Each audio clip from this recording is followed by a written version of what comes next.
All right. Good morning, everybody.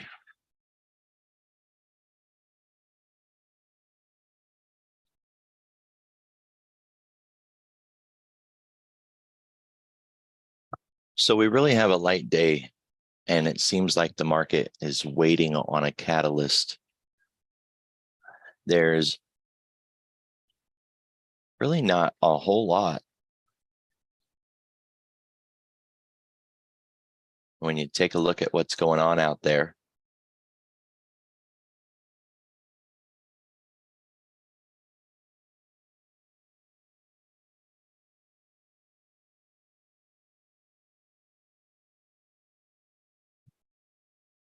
We continue to see investors looking for the pivot, understanding and anticipating that at some point the Fed is going to pivot, and they're already beginning to price that in, but it still seems like they're not pricing in the recession. There's been a lot of talk about, the PE ratio, and how far off we are from being even remotely in the middle of the range.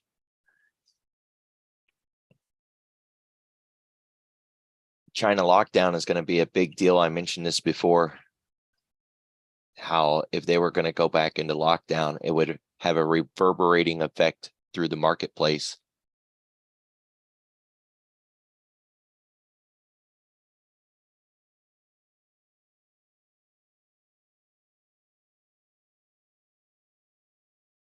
As we can see on the what's coming up, there's really nothing out there, which from a 0-day point of view is a really good thing, right? You don't want a lot of econ when you're going to do your 0-day. There is a lot of Black Friday events going on, and for, if you don't have subscriptions to different places, this is the time to get it, right? Like this is when I get my TradingView subscription renewed every year. Black Friday, I get my subscription there. I know a lot of you like to do earnings, and I'm not trying to run some commercial or something, but Earnings Whisperer is just about one of the best places you could go to if you're really interested in trading earnings. I just wait for companies to report, and then I trade after the earnings rather than trying to guess what their earnings is going to be, right? But a lot of companies will give forward guidance, or will change their guidance right before an earnings. They'll do it 6 weeks or 4 weeks out, and it's public knowledge if you're looking for it, or you can find it. But those are two examples.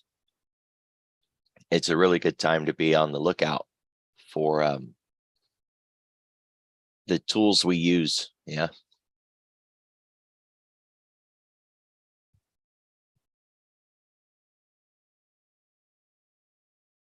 So as you can see, we really don't have anything on the agenda today,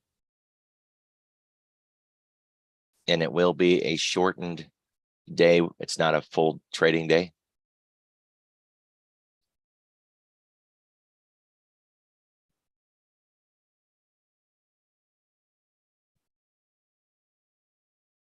Like we usually do on Fridays, I want to take a look at the daily chart and this weekly expected move. As a quick visual, one of the things that I always check first is the size of this week's volatility in relation to what is projected for next week. So this week, a 4-day week, had way more volatility priced into it than what they're anticipating next week. You can see next week is more muted.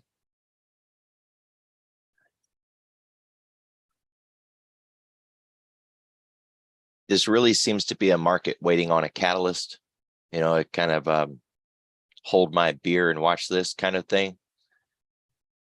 Collectively holding its breath, waiting for that next move, and ready to pounce on whichever direction it goes. And we talked about in the last week how last week as a doji was a turning point and that this week would be our deciding factor. Well, if we IX10 on a weekly, the move when we come out of it is likely to be epic. So really looking for this to break today. And the fact that we're pushing against the upside, you know, at first blush kind of makes me believe we're going to get that upside breakout. But if we were gonna, how come we haven't already? All right. So with nothing on the docket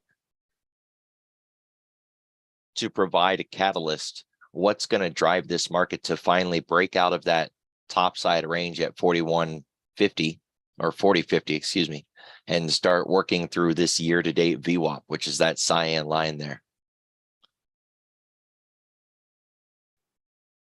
This indicator that I made a long time ago is asking the question, how far away from the 10-period daily moving average are we? And there is an average to that. Every company, every product out there has an average from its 10 that it gets before it turns around and heads back. We're not overbought, which is kind of another way of saying what this indicator is looking at. We are above the 10, but not extremely beyond the 10. So we have the capacity for an upside move. I'm going to change this over to a weekly. Now on this one, you know, from this point of view, how far away from the 10 we are.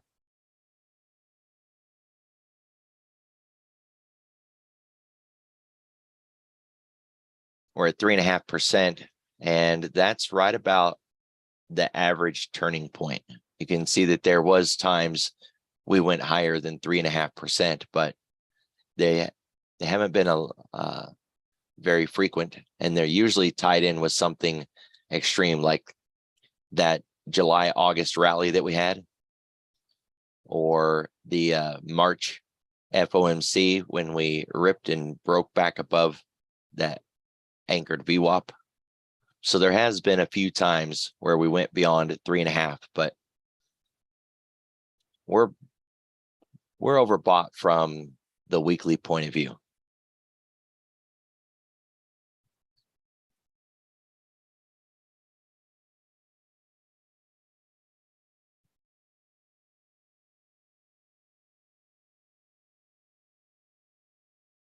Before I turn on all the tools and everything, just kind of look at that range here.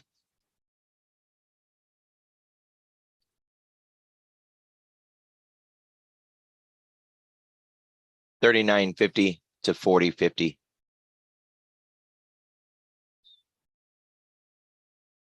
And if we break down below this Thursday's low, that 39.11 cog line, it's open sky. I mean, there's air pocket just wide open, right? Like chucking a brick in water.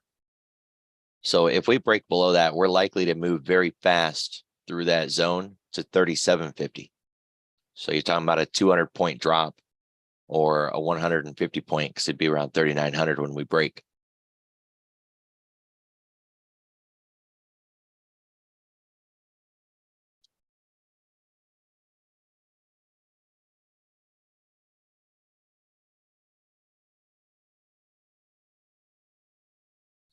All right, the volume is light this morning, which is not a surprise because holiday.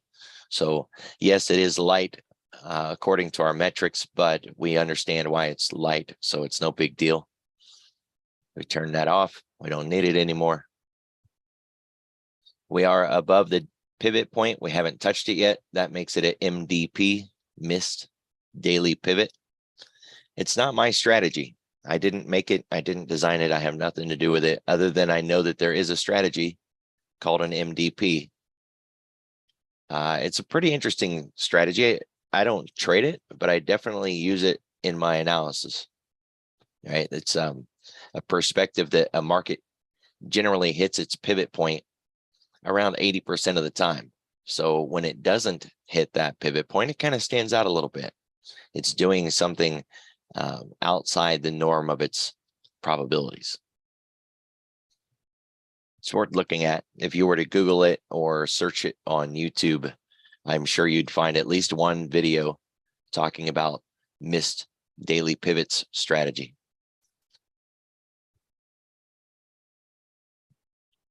40-50 continues to be the line in the sand. We were talking about closing on the other side of that level. If we wick through 40-50, it doesn't matter. We need to close above it. And when we think about closing above it, if we close just slightly on the other side of it, that doesn't have much conviction or strength behind it, right? We want a solid close. Well, what does that mean? Per person, what kind of close? So we want to see a significant break of the 40-50 and a convincing close is a phrase that I've heard before. So like we get above it and we continue to print candles in a clear, clean pattern above it. And then we go into the close for the week above that level. That would be a convincing close. What we don't want to see is one big gigantic wick, right? Or one-time framing, single push, more like a liquidation break to the upside. That tends to leave a liquidity vacuum, and then we drop back through that vacuum.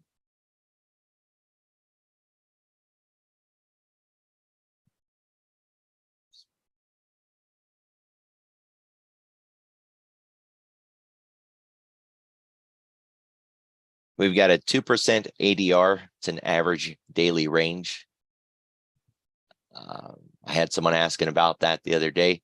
It is exactly what it sounds like. It is the average range that the market moves on a day-to-day basis from its highest point to its lowest point, averaged over the last 21 days. It's very, very similar to an ATR. The difference between an ATR and an ADR is kind of the same difference between a simple moving average and an exponential moving average. An exponential moving average has a front weight mathematics to it. The weighing for that is a little complicated and it's not easily replicated. Same thing with ADR and ATR. The ATR has a front weighting to it or a weighting to it, which is a little complicated and not easy to replicate. So I like using the ADR because I understand it. I can perform the mathematics to it. It's an easy thing, but you could use either one. You'll notice they're just like an EMA and an SMA. They're usually going to be close together.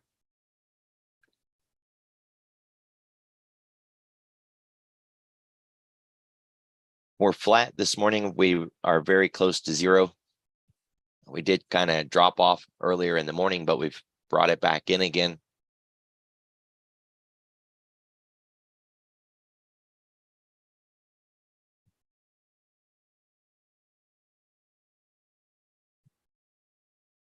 Lining up a chart here real quick.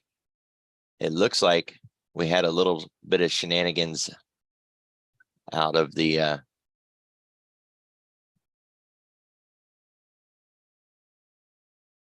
US dollar Japan, US dollar China group.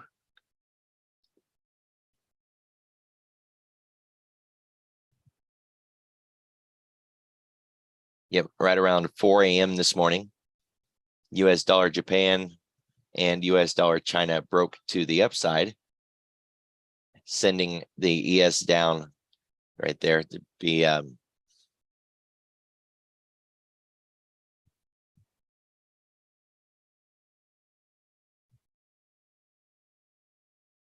move in the dollar, basically.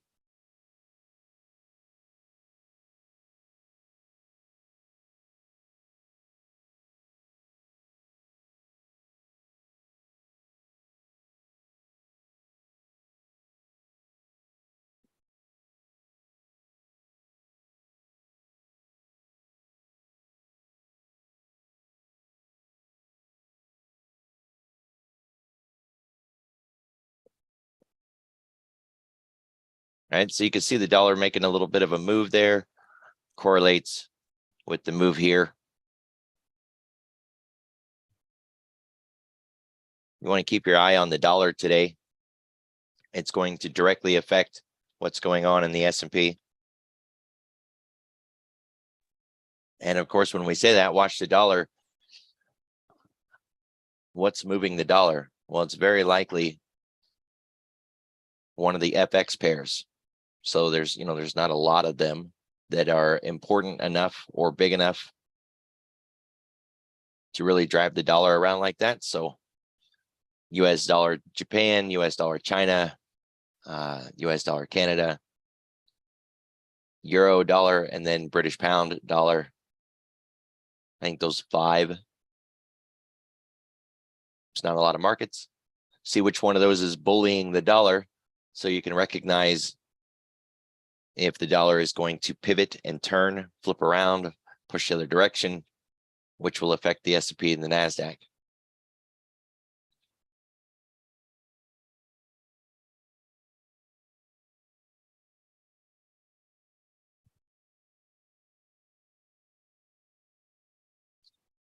If we get above that 40.50 level, we've got an ADR half at 40.80.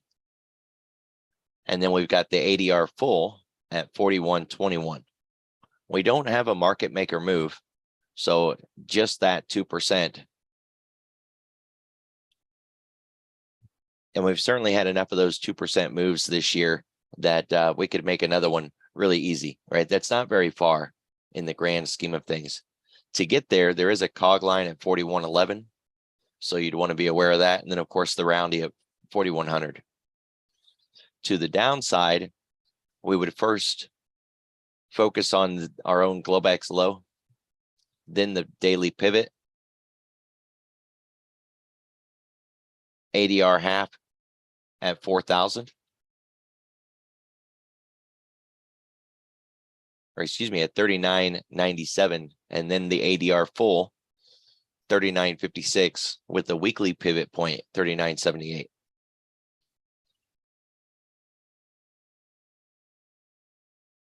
Now, depending on your broker,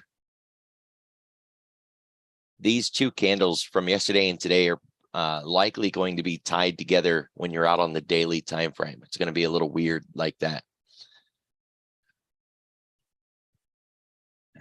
No brokers really resolved this problem, right, of how to kind of do these half-day things.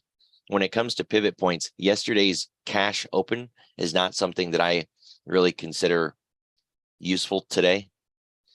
And when it comes to marking out highs and lows and all of that, treat all of yesterday's from the Globex all the way from Wednesday's close, basically, until this morning as one trading event, right? One trading day, one trading Globex, however you want to do it, or however you want to say it.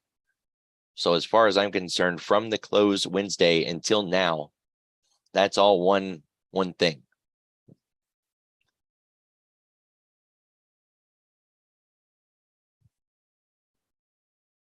So not a lot of additional pivot points in there to focus on, right? Because this wouldn't be a Globex low. We would be considering this our only Globex low to focus on.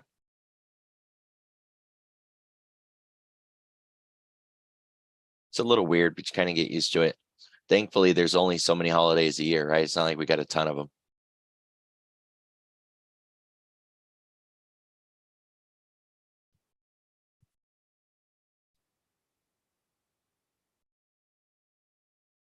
So what we're looking for, and I don't think it's going to start today, but what we're looking for is a complete and utter change in structure, right? We've been sideways now for a while.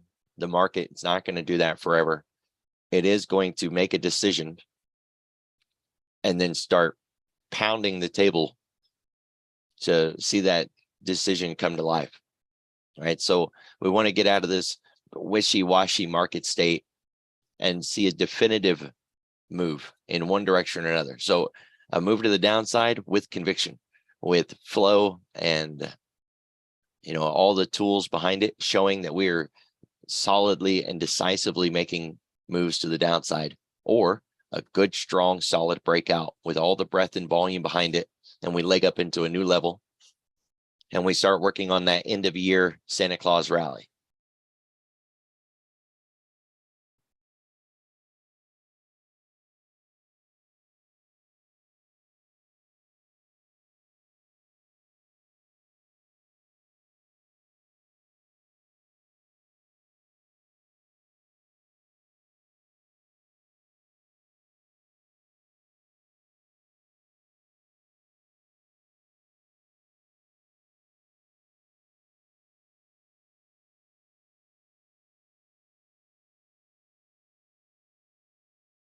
Now with the market flat this morning, we're very likely not going to find a lot of things that are moving around this morning, but one that stands out is KWEB. That's our China Internet ETF. With the lockdowns going on over in China, it's very likely that all those China ADR names that we were seeing and this ETF, which has a lot of emerging market tech names, are going to get a whack, right? They're going to get beat to the downside. Those names weren't good swing longs anyways. They were just good trades, right? That you're in and out, short period of time, get it while the getting's good. So KWEB is down more than 2%. I would be looking for emerging markets to be right behind that somewhere. It's not yet, but that's probably from a lack of flow, not from getting any kind of bid this morning.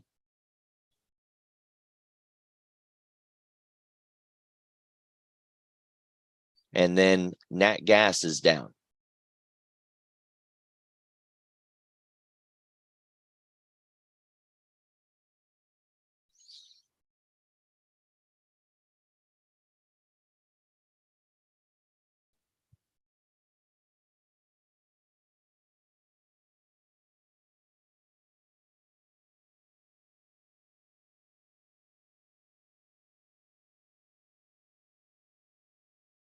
I'm bringing up TradingView because it has a better chart for this. We can go to something like USO for crude and UNG for nat gas. But TradingView's got these other ones better than Thinkorswim, I would say.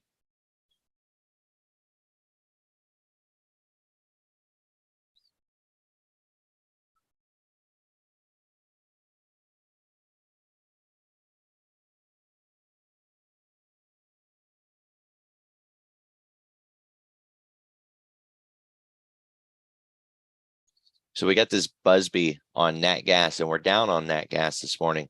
We want to see if that Busby is going to hold. Right, Busby is my phrase for that description of what a market does when it breaks out of a resistance area. Right, test resistance, breaks through it, pulls back to it, and validates that old resistance as a new support. Busby.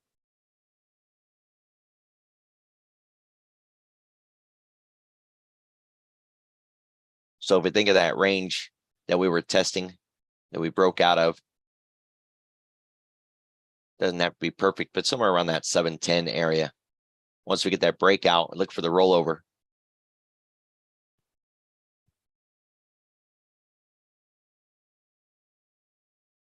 It only owes you back to the top, which would be 7.9.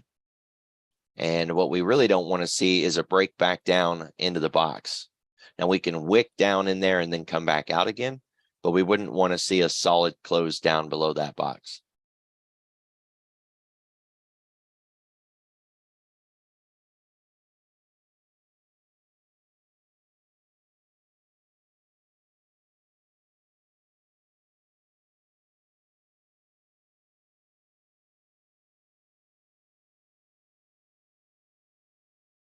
And then WTI.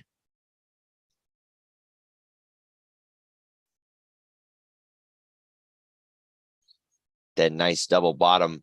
IBD comes to mind. You know, they talk about a good double bottom going lower than the previous low. We barely slightly wicked through. Don't know that I would really consider that a good solid double bottom. Same with that double top. You know, that double top worked out nice, but now we're just going to be building into that range.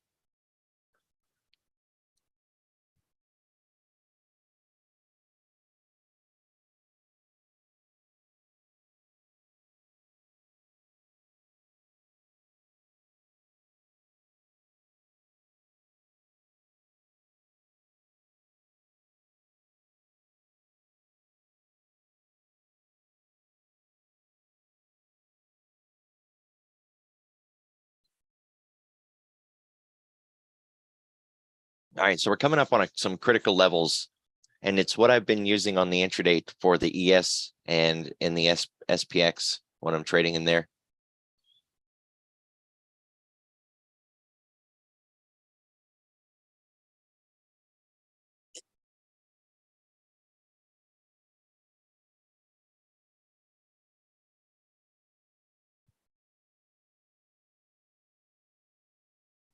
So what I'm looking for is when we come into an area of resistance in the S&P or an area of support, either one, right? One side of the box or the other.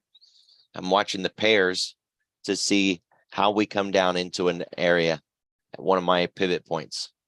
So if we come into, you know, an area of resistance and we're looking for a rejection here in US dollar China, a rejection here is going to be a rejection in the US dollar or Dixie, the DXY. A move down in the Dixie would be a pop up in the S&P, right? So it's kind of the idea of watch multiple markets. They say price is the best indicator you could get. So looking at multiple prices, multiple products, kind of give you a better idea of what's going on out there. That way, when we do come up into an area of support or resistance or into a major pivot point, whether it's a monthly level or a quarterly level, a rejection on one gives you a rejection in the other. So then you got your breakout, your breakdown, your follow through. There's not a whole lot going on this morning. So we got to try to find, you know, conviction somewhere. We were watching US dollar Japan really close because they needed to defend above that 145. But all of that is done. So until we get back above 145, there's no real threat here, and there's no reason to believe that they're going to continue to intervene, right? That intervention is done.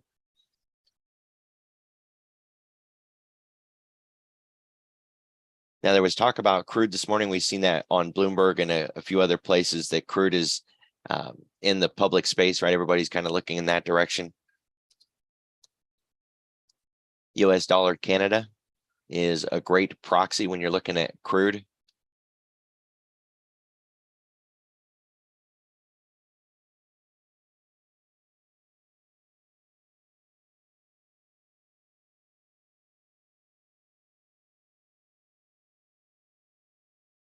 Kind of in the middle of nowhere, don't have a lot of levels to mark out there. Got like a pivot minor.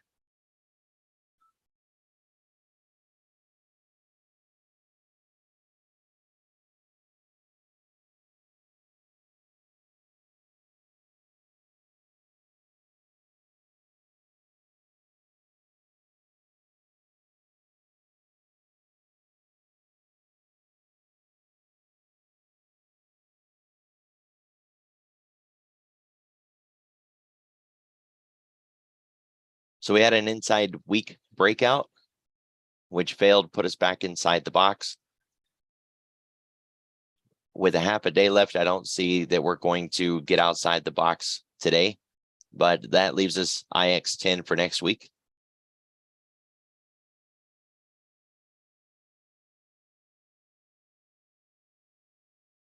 And there's really just, there's not a whole lot to chart out on US dollar Canada at this level. So, you know, if we break to the downside, we got our pivot points, but if we don't, then we'll be working back through all of this trash over our head.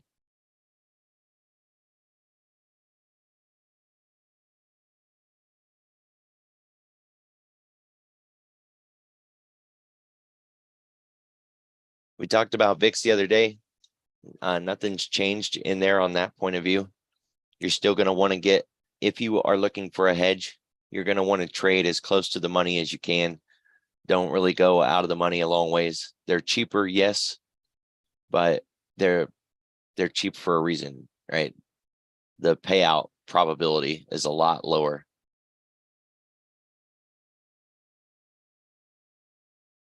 We're not in any sort of backwardation, although, you know, it is kind of flattened out, but that's when we get past April anyways. It's really steep here in the front, really healthy.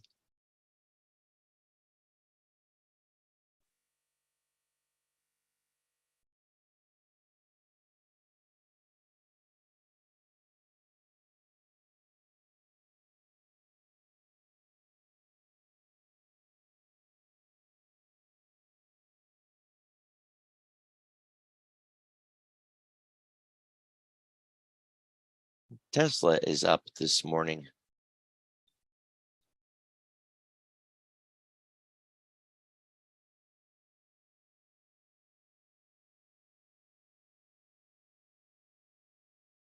All right, so we got a really strong gap up in Tesla. Tesla has a market maker move this morning as well, 1.29.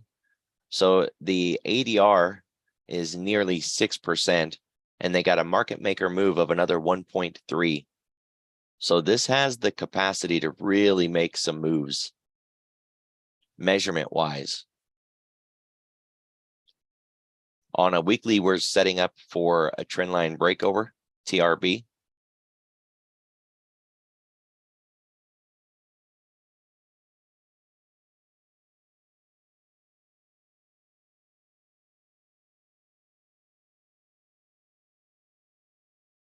We've got a pre-market bid of around 186.85,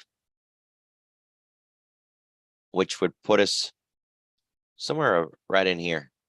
So we're going to be focusing on this gap close.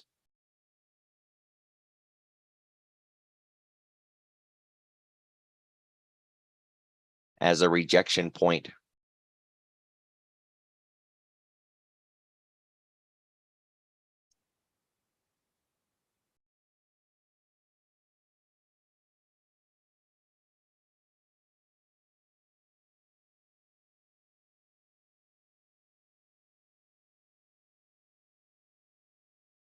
$187 basically, which gives us a channel bottom for that gap at 185. So a nice $2 gap. Take it into the pre-market. We can see we're just above that gap. So today, as we come into the open, that gap will be considered closed.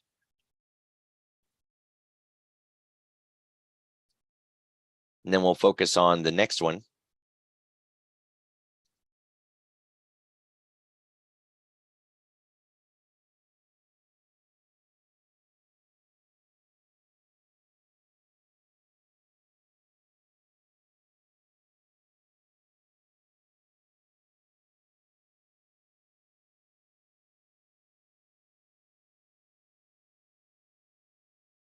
$191.5. If we continue this move to the upside, what you're going to want to see as we come into the open is that it makes a run to the upside and re-challenges that 188.5, which is our Globex high this morning, and it makes it through it. There's this this move we see in the cash session where we come into the open that's kind of a little tricky. It's where we set a high and then we fade back off of it in the pre-market, and we come into the open and it makes that pop to the upside just high enough to start getting everybody trapped. Maybe wicks through it, maybe not, and then solid dump to the downside, trapping everybody. Head fake play. Now, I don't know it's going to do that. And it very likely wouldn't just be Tesla. If it happens, it would be, across the board. Also, it's not keeping the pop from this morning. That's another one to keep track of. So it opened at 185.81 in the Globex. It kind of needs to hold that Globex open. We don't want to see it get below that level.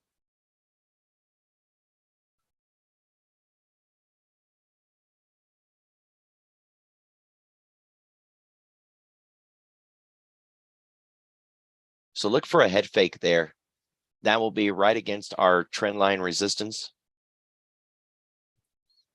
And it would kind of fit the narrative that if we're going to dump today, it's very likely going to happen after a little bit of a fake out, right? That we'll get that last hurrah, what they call a blow off top, before rolling over and dumping down.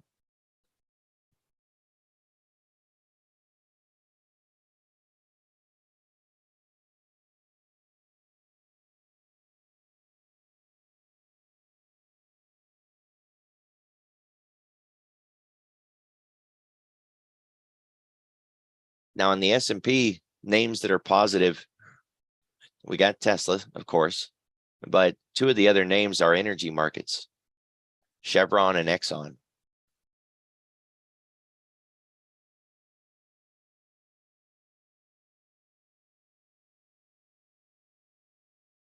And for the downside, we've got Apple, Costco,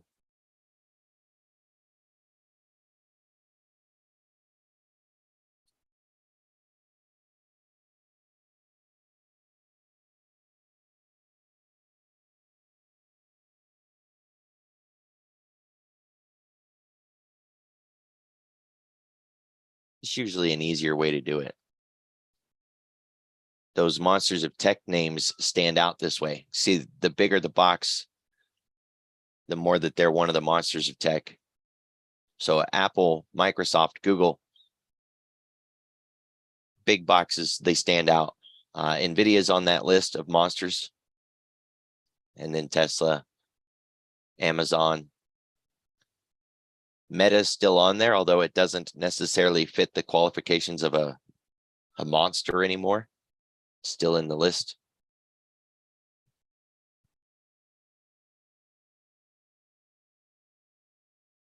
They continue to call Apple the general, right? It is the boss.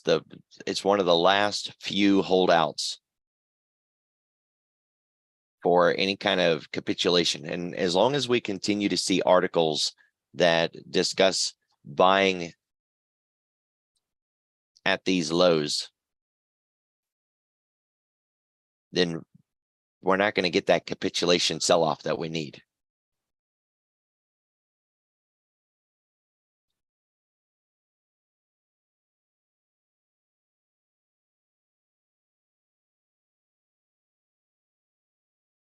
So we're at 149.60 this morning in Apple. That's going to give us a green to red. What we're going to be watching for is a breakdown below the close of 11:23 Wednesday, and then finding support around 148. And if that 148 breaks, we've got one last spot as a part of this range that we've been in at 146.5. If Apple breaks 146.5, it's very likely the rest of the market is going to break to the downside too, and we'll start getting those new legs down, right?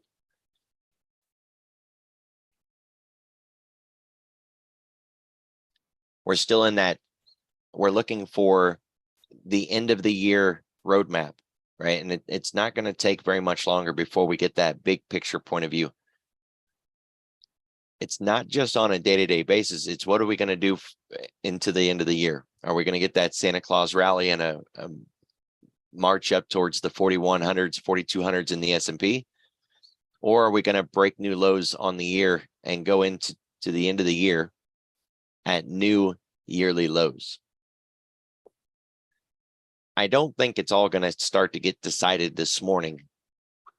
And if we close in the SPX in the middle of the candle, then we don't have an answer yet. And we're going to have to wait another week.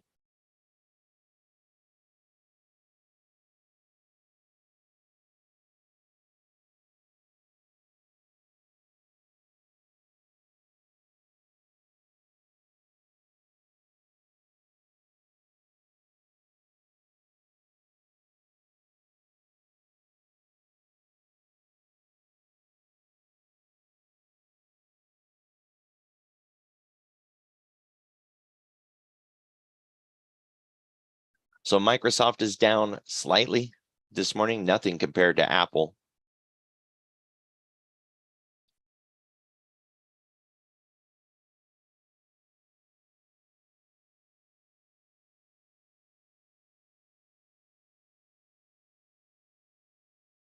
It's still just a part of this solid range in Microsoft. We continue to look at this as a sell the rip. So we get these moves to the upside. They become new opportunities to short it.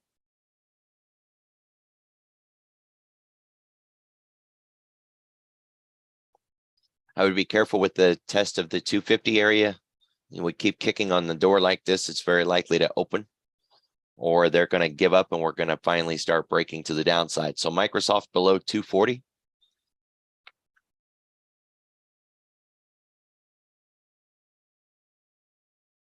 That would be a start of that losing the generals.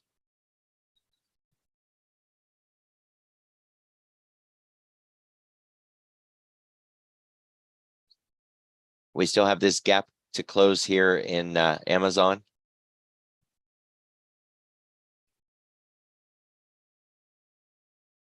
That's close enough.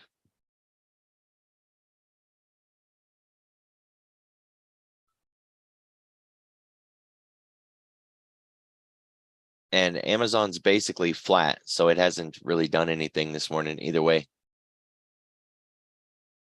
It's a whole lot of nothing. So I would just stress a lot of caution. The other day on Wednesday morning, when we were having the morning briefing, I mentioned how it wasn't a binary choice, right? The two choices that we kept hearing was we were going to make this big breakout to the upside, or it was going to be a big drop to the downside. Well, there's a third choice, that we just don't do anything, right? That it gets a little violent and it runs around, and at the end of the day, it just doesn't do anything. And that's what we had, right? Well, today's exactly the same thing. It doesn't owe us anything. It is a half day. There's going to be a low participation level, right? So low volume markets move, or have the capacity to move really far, because it doesn't take as much money to move the needle. So we don't have to do anything today. There doesn't have to be a definitive answer. We don't need to break up or break down. We could just chop around sideways into the end of the day. And that's very likely the base case argument. But watch oil or energy, because if we're going to have a catalyst, it's got to come from, some of the known wall of worry. Energy, or the FX pairs, or just straight up some news. Something comes out on the news block.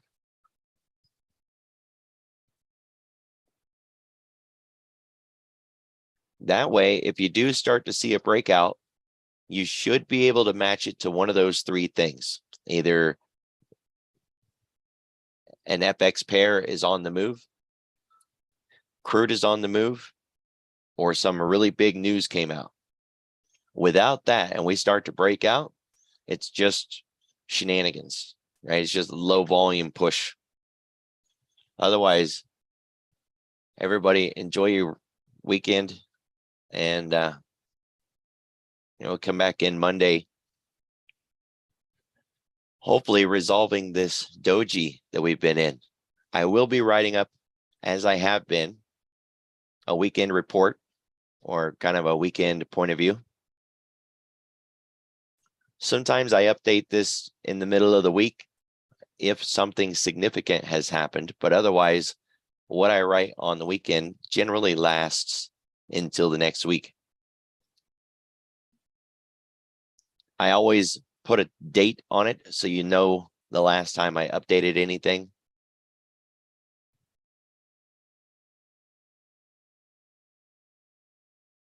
And right now we're all just in a wait and see mode, right? We need that breakout or breakdown. Really doesn't have to happen today though.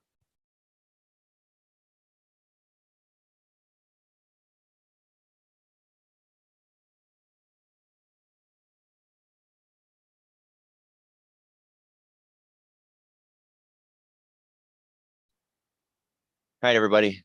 Have a good weekend. I'll see you.